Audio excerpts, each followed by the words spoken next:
Hey everyone, it's David here, and welcome back to Space Road. If you're passionate about space exploration and SpaceX's incredible journey, you've come to the right place. Today we're covering what might be the most game-changing event in Starship's development this year. Before we dive in, make sure you smash that subscribe button and turn on notifications, because what happened at Starbase is going to reshape everything we thought we knew about Starship's timeline, and you won't want to miss any of our upcoming coverage. All right, space fans, let's talk about the elephant in the room. Starbase just experienced its most devastating technical failure to date. And I'm not talking about your typical test anomaly here. Ship 36 has been involved in an incident so severe that it's forcing SpaceX to completely rethink their entire approach moving forward.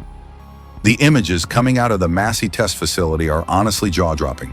We've seen SpaceX bounce back from setbacks before, but this is on a completely different level.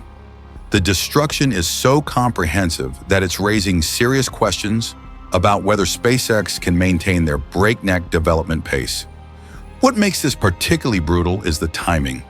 SpaceX has been absolutely crushing it with their rapid iteration philosophy, pushing boundaries faster than anyone thought possible, but now they're facing a reality check that could derail their ambitious 2025 roadmap. Let me walk you through what we're seeing on the ground. And folks, it's not pretty. The good news first, everyone is safe, and the immediate danger has been contained. That's what matters most. But here's where it gets rough. The test stand is completely destroyed. I mean obliterated. We're not talking about some bent metal that can be straightened out. The structure is finished, done, kaput. It's going to need a complete rebuild from the ground up. The ship quick disconnect system, that's the critical interface that handles fuel flow and data connections, looks like it went through a blender. This system is absolutely mission critical for any testing operations. And right now it's basically scrap metal. The damage pattern tells a story of incredible destructive force.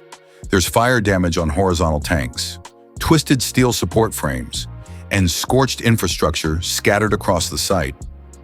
Debris is everywhere, including what appears to be chunks of Ship 36 itself. Here's something that could have made this catastrophically worse.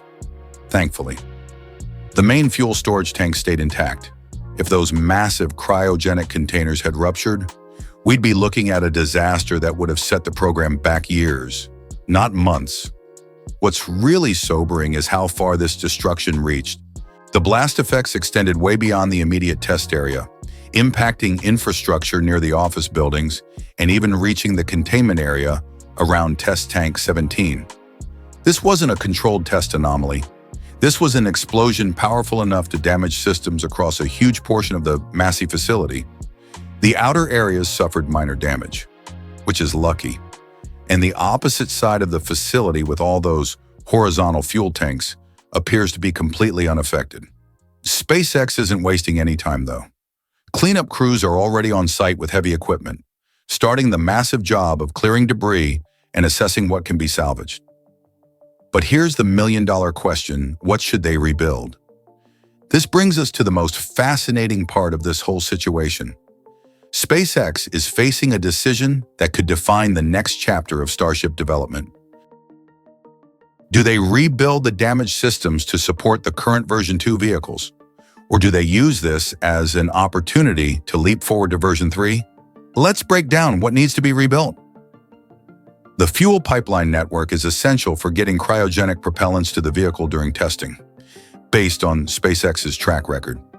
They could probably get new pipelines installed within a few weeks if they prioritize it. The test stand is a different beast entirely. It's clearly beyond repair and needs complete replacement. The question is whether they build a new stand for V2 specifications or jump ahead to V3 requirements for the ship QD system. There are rumors that SpaceX has backup units available. Using a spare could speed up recovery, but it would also deplete their reserves and potentially create bottlenecks elsewhere at Starbase. Here's where things get strategically interesting. Rebuilding for version 2 makes sense on the surface. They could get back to testing the remaining V2 prototypes, We're talking about boosters 15, 16, and 17, plus ships 37, 38, and 39. These vehicles are built and ready to fly. But here's the counter-argument, and I think this is where Elon's long-term thinking comes into play. The V2 platform has shown some concerning failure patterns, including the Ship 36 incident. Maybe it's time to cut losses and focus on the future. Version 3 represents a quantum leap in capability. We're talking about upgraded Raptor 3 engines with higher thrust and better reliability. The entire vehicle architecture is being redesigned.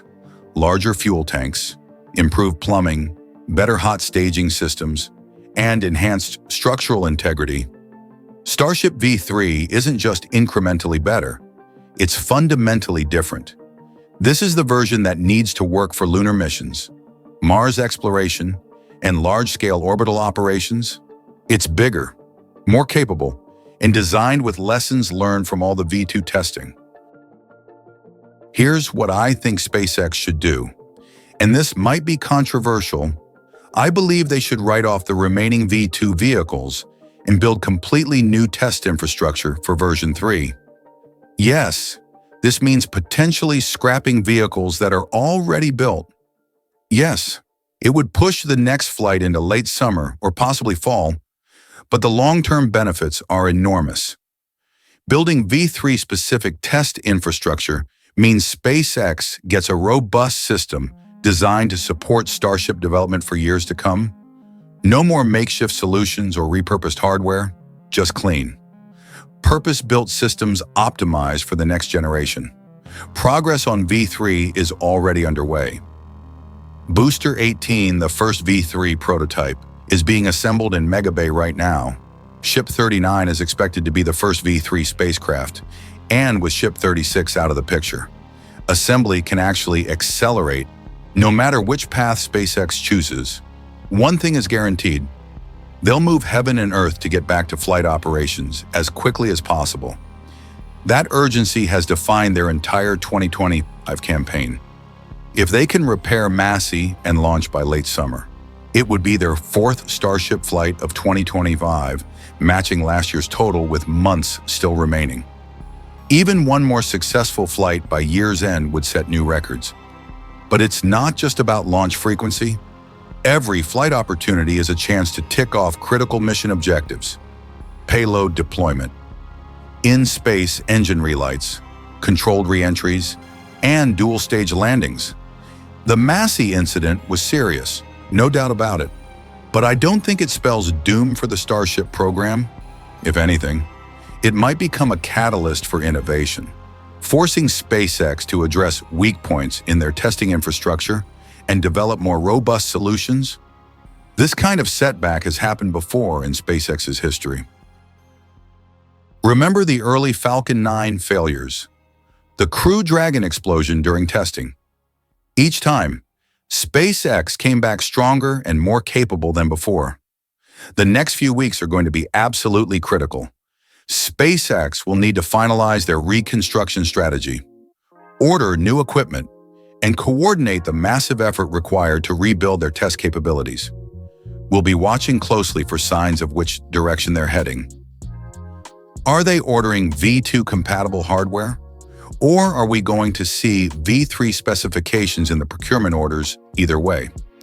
This incident marks a major inflection point in Starship development. The decisions made in the coming weeks will determine whether 2025 becomes a year of recovery or a year of revolutionary progress. So what do you think?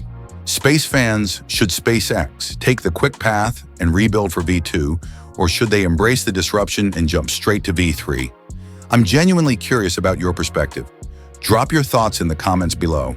If this analysis helped you understand this complex situation, hit that like button, subscribe for the latest Starship updates, and ring that notification bell so you never miss our coverage of humanity's greatest space adventure. This has been David with Space Road. The road to Mars just got a little bumpier, but SpaceX has never been deterred by a challenge. Keep watching the skies. Everyone, the best chapters of this story are still being written.